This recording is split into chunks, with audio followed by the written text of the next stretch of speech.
bienvenue dans une voiture exceptionnelle. Alors je pense que vous l'avez vu la miniature, c'est pas une Alpine A110 normale, c'est une Alpine A110 faite par Ravage. Un groupe de passionnés qui se sont amusés, je vais vous raconter l'histoire juste après, qui se sont amusés à préparer une Alpine A110 et à en faire une création unique. Et c'est pas juste une création, une Alpine A110 tunée, reprogrammée avec des roues un peu plus grosses, non non. Ce qu'ils ont fait, c'est vraiment de l'orfèvrerie. Et croyez-moi, vous savez que j'adore l'Alpine A110, mais là, je suis vraiment tombé sous le charme. Je vais vous présenter cette voiture dans tous ses détails, vous raconter l'histoire, comment elle a été conçue. Et bien sûr, après, vous me retrouverez à l'intérieur pour qu'on parle un peu du comportement de cette voiture parce qu'ils l'ont vraiment, je vais pas dire améliorée parce que la version d'origine est déjà excellente, mais ils en ont fait quelque chose de vraiment différent.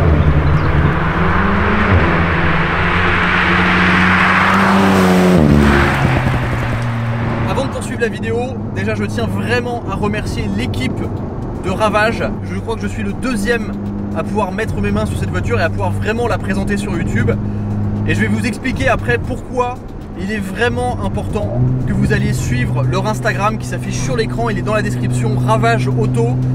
Parce que cette voiture en fait, elle n'est pas destinée à la production.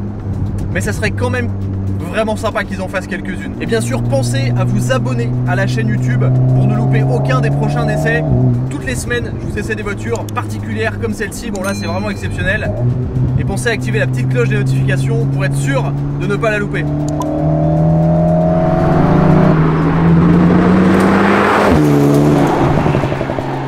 Avant de faire le tour de cette voiture et de vous expliquer en détail tout ce qui a été mis comme travail dans la conception et les différences qu'on a par rapport à une Alpine A110 classique, il faut d'abord que je vous raconte l'histoire de Ravage.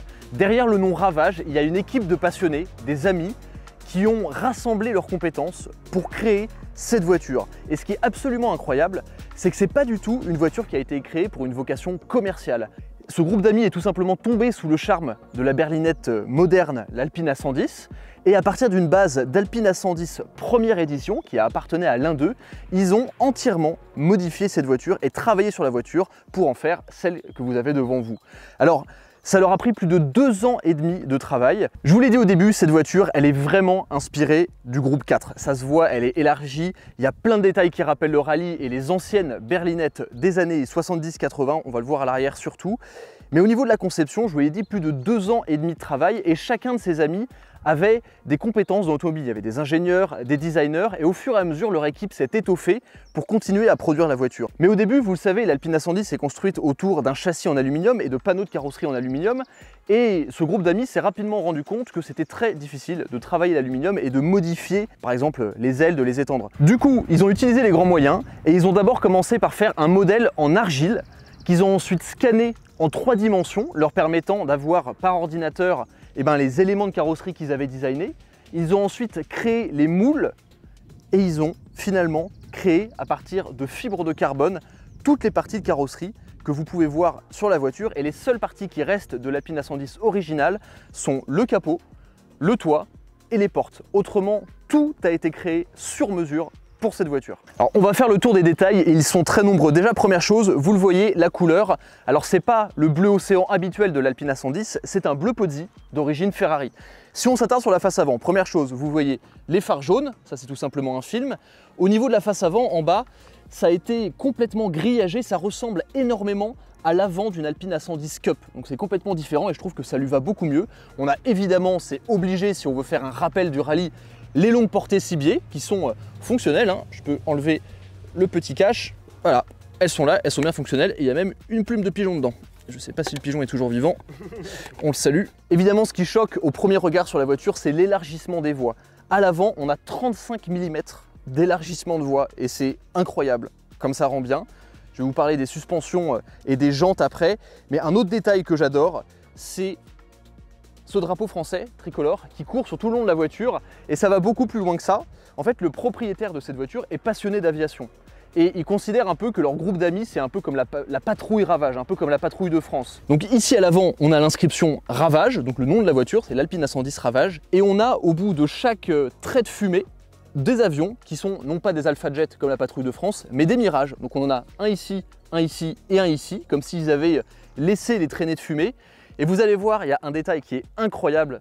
Au niveau du toit, vas-y approche-toi Ilan, on a ici une torsade, comme si les Mirage avaient fait un looping tout simplement. Et le petit, alors déjà c'est hyper bien fait, donc c'est un sticker qui est sous-verni. Et le détail qui est génial, c'est que comme c'est une torsade, vous voyez, le drapeau français est inversé. Ce qui fait que si on est à l'arrière de la voiture ou à l'avant, eh ben, on peut lire correctement le drapeau français dans le bon sens. Et je trouve que c'est un détail absolument génial. Mais pour revenir sur l'avant de la voiture, on va se concentrer surtout sur les jantes.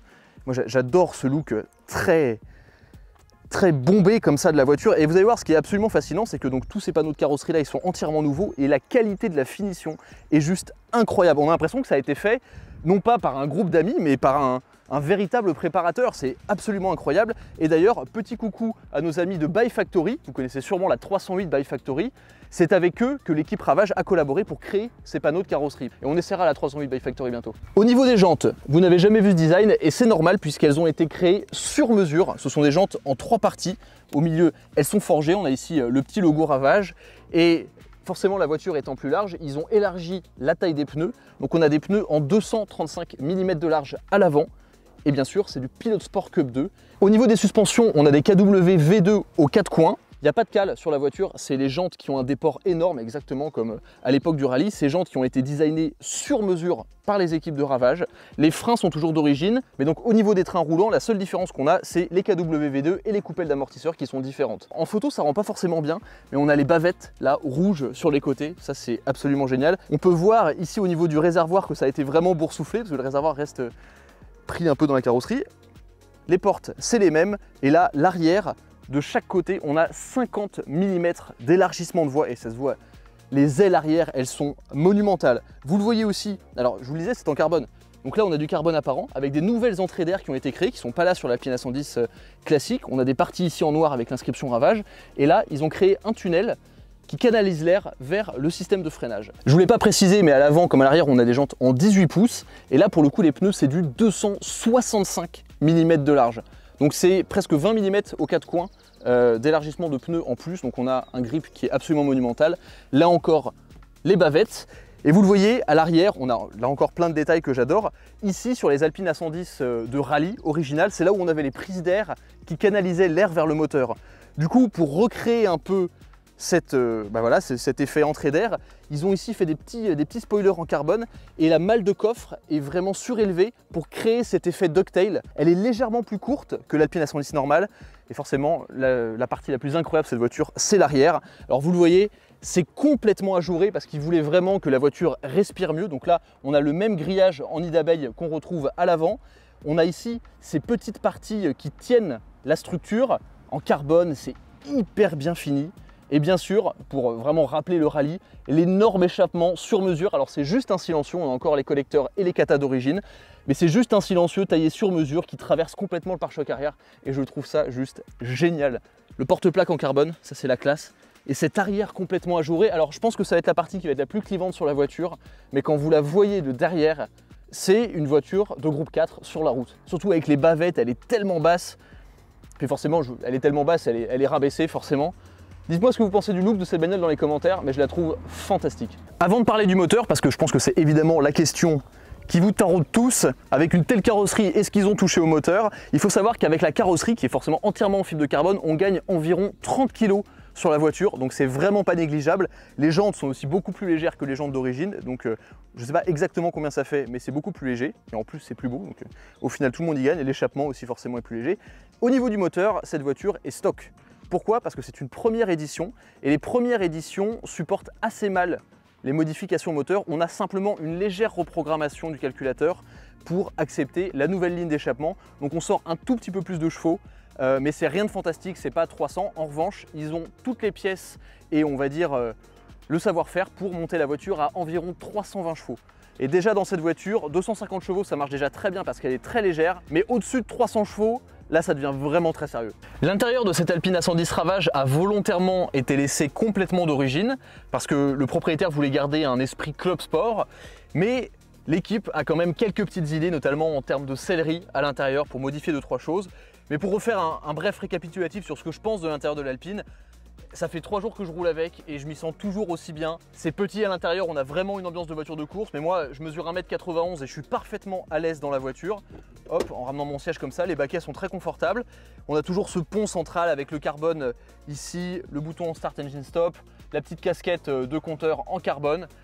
Moi, c'est vraiment une ambiance que j'adore. Et alors oui, on va en parler comme à chaque fois, mais ces Komodo dont tout le monde parle, moi, ils m'ont jamais posé problème. Ok, ils sont moches, mais de toute façon, quand vous êtes comme ça, qui regarde les Komodo? Absolument personne. Et en plus, ils sont pratiques, ils tombent bien sous la main. Donc bon, le seul gros défaut de l'Alpine pour moi, c'est l'écran, qui est complètement daté, on dirait un iPhone 3GS tellement c'est pas réactif, même si on peut avoir toutes les températures, toutes les datas sur la voiture, ça c'est pas mal.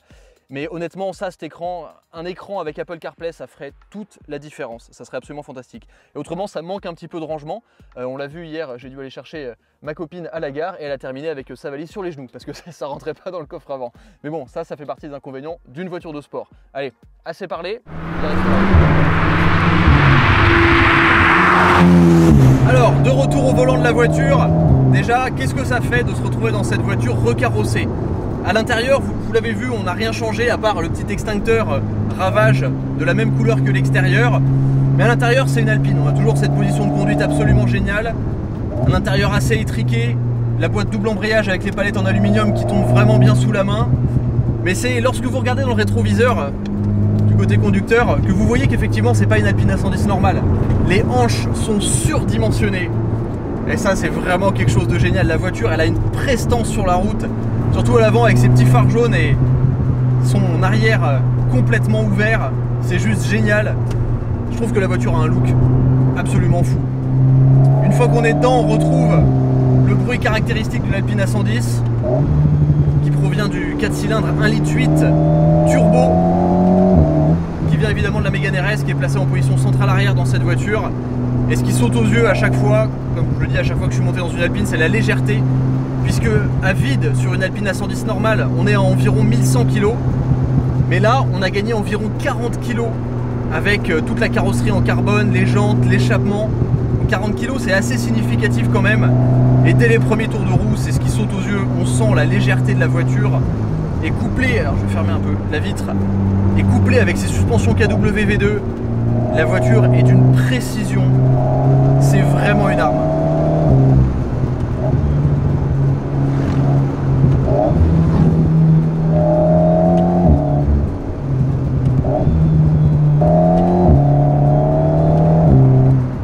Juste ici là, freinage, deuxième, on inscrit la voiture et c'est là où la différence se fait, même avec une A110S, il n'y a aucun roulis. La voiture est rivée au sol avec ses pilotes Sport Cup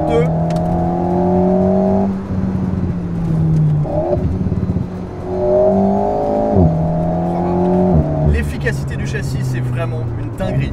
Alors sur la route, la voiture est forcément assez ferme, c'est pas cassant tant qu'on passe pas sur une grosse imperfection. Si vous roulez sur des nids de poules par exemple, là vous allez le sentir un petit peu au niveau des lombaires.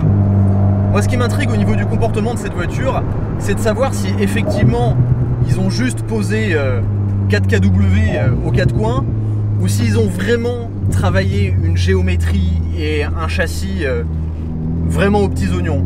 Et honnêtement, dès les premiers tours de roue, quand je vois comme la voiture est saine, quand je vois comme elle vire à plat, et comment il y a la voiture, même au niveau de la géométrie, je lâche le volant, elle va tout droit, elle est hyper prévisible, il n'y a aucun doute, ils ont vraiment travaillé correctement, et c'est ce qu'on peut dire sur l'ensemble général de cette voiture, c'est qu'ils ont vraiment pas fait les choses à moitié. C'est un vrai projet d'orfèvrerie, et je dois dire que je suis bluffé par cet ensemble, parce que tous les petits détails, tout est génial, et au niveau du comportement de la voiture, c'est du caviar absolu. Alors, comment ça se compare par rapport à une A110 ou même une A110S? Par rapport à une A110, c'est vraiment pas la même voiture. Il y a le même comportement moteur, on sent qu'il y a un peu plus de puissance et de couple à bas régime qu'une Alpine A110 normale, mais c'est pas non plus ultra flagrant. En revanche, là où c'est vraiment différent, c'est que l'Alpine A110, elle prend du roulis, la voiture, elle va suivre un petit peu la route, elle va onduler, elle va être joueuse. Là, elle est rivée au sol. Déjà grâce à l'élargissement des voies, aussi à cause de la raideur des amortisseurs, mais surtout, bien sûr, à cause des pneus qui sont beaucoup plus larges à l'avant et à l'arrière.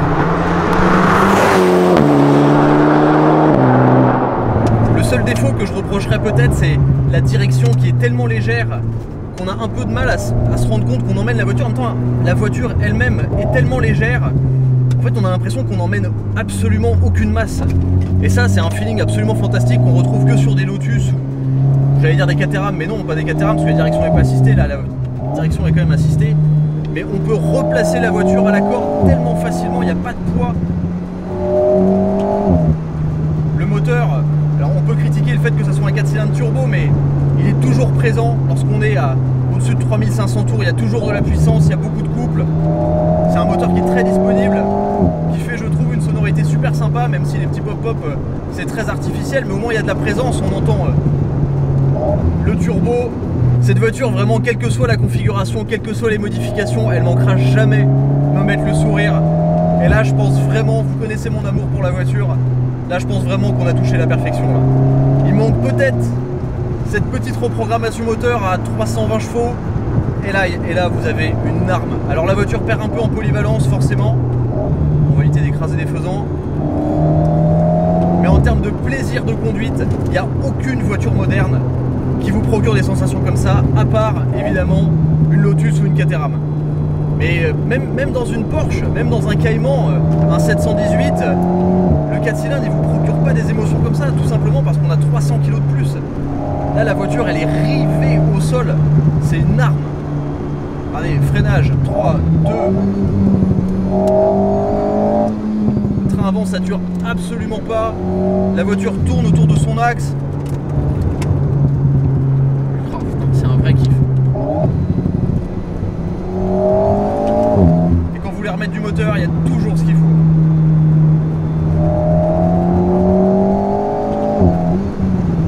Voilà, c'est vraiment une bagnole génialissime. Alors maintenant, la question qui se pose, évidemment, c'est est-ce qu'ils vont en faire? À la base, ils n'ont pas du tout prévu de vendre ces voitures ou de vendre le kit. Le truc, c'est que maintenant, ils ont les moules et ils ont de quoi en refaire. Donc moi ce que j'aimerais bien, c'est que tout le monde qui voit cette vidéo, et je pense que vous allez être beaucoup, aille sur le compte de Ravage Automobile et sur leur dernier post là, on leur demande s'ils peuvent pas en faire une dizaine, s'il y a des acheteurs, des possesseurs d'Alpine A110 qui aimeraient avoir une auto unique comme celle-ci, contactez-les. Alors en termes de prix, je sais pas vraiment si je peux parler de prix, mais ils ont travaillé 2 ans et demi sur la voiture pour développer ce kit, pour développer les jantes. Ils estiment, et là encore je mets vraiment des pincettes parce que c'est pas du tout un communiqué officiel, mais ils estiment que voiture comprise ça coûterait environ 100 000 €, avec le kit, la pose, tout ça.